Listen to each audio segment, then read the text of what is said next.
ইসলাম তোর আব্বা, ইসলাম তোর বাবা নাকি বেটা? হ্যাঁ, ইসলাম তুমি আনছো নাকি? ব্রাহ্মণবাড়িয়ার বড় হুজুরের রক্ত যেই জমিনে, ইমানদার ওলামাদের জমিনে, অতএব আজকে ব্রাহ্মণবাড়িয়ার জমিন থেকে কিশোরগঞ্জের ওই চূড়ান্ত বেয়াদব ফজলুর রহমানকে স্পষ্ট করে বললাম, তোর মতো বেয়াদব গত 100 বছরে বাংলাদেশে জন্মায় নাই।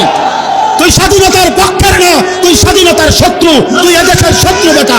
কিশোরগঞ্জের ওই বেয়াদব গত 60 বছরে তোর মতো বেয়াদবের মতো কথা বাংলাদেশে কোনো নাস্তিক মুরতাদ, কোনো স্বঘোষিত মুরতাদা এত বড় কথা বলে নাই। দেশের মা বোনদেরকে বলছে যে আপনারা আলেমের সন্তান পেটে নিবেন না। আরে বেটা বেয়াদব, তোর মতো বেয়াদবকে, তোর মা বাপকে যদি কোনো আলেমে দিন বিয়ে না পড়াইতো, তো তুই ফজলুর রহমান কোনো নেককার, চরিত্রবান, কোনো পবিত্র নারীর ঘরে জন্ম নিতে পারতি না বেটা। তুই এখন মোল্লা চিনো না? ইসলাম এক জিনিস, মোল্লাতন্ত্র আরেক জিনিস। ইসলাম তোর আব্বা, ইসলাম তোর বাবা নাকি বেটা? হ্যাঁ, ইসলাম তুমি আনছো নাকি? এজন্য এটা স্পষ্ট, এই বেয়াদব চূড়ান্ত বেয়াদব। বাংলাদেশের জমিনে ইনশাআল্লাহ এমন নিকৃষ্ট বেয়াদবের বিচার হবেই হবে ইনশাআল্লাহ, কোনো সন্দেহ নেই ইনশাআল্লাহ। এই পর্যন্ত কেউ আপনার এই পৃথিবীতে, আমরা পড়ছি কিতাবে, উলামায়ে কেরামের রক্ত বিষের মতো, বিষ যেমন মানুষকে শেষ করে দেয়, উলামায়ে কেরামের রক্ত নিয়ে কেউ ছিনিমিনি খেললে, উলামায়ে কেরামের ইজ্জত নিয়ে কেউ ছিনিমিনি খেললে, খোদার কসম, রব্বে কাবার কসম, আল্লাহ তাআলা ওই ব্যক্তি, ওই গোষ্ঠী, ওই দলকে বেইজ্জতি, লাঞ্ছিত, অপমানিত করাই করে।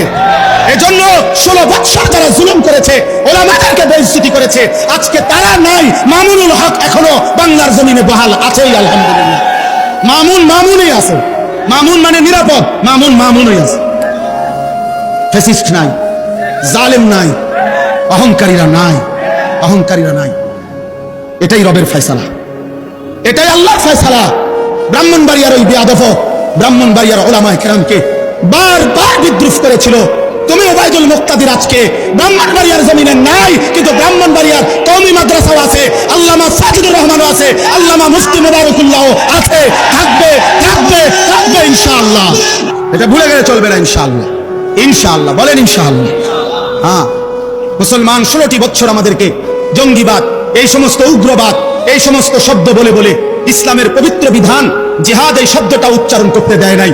অথচ আমরা স্পষ্ট বলবো, ইসরাফিলের ফু পর্যন্ত আল্লাহর এই জমিনে জিহাদ ছিল, আছে, থাকবে ইনশাআল্লাহ।